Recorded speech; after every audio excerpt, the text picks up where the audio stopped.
অনেক দিন পর ফুরি বানাইছি। এটাকে অনেকে ফুরি বলে, অনেকে রুচি বলে, যার যেভাবে ভালো লাগে সেভাবে বলে। তবে ইন্ডিয়াতে এটাকে রুচি বলে। তো রুচির স্টাইল দেখেন এক একটা এত সুন্দর, বলে বুঝাইতে পারবো না। অনেক দিন পর রুচি বানাইছি বলে হয়তো রুচিটা আমি ভালো করে সুন্দর করে শেপ দিয়ে বেলতে পারলাম না।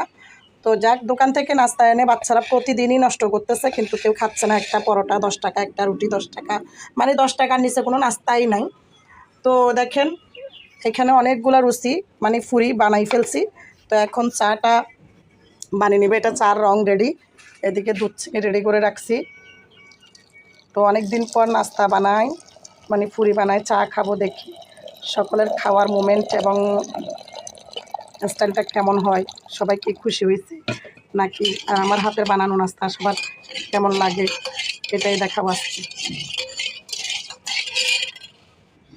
তো চা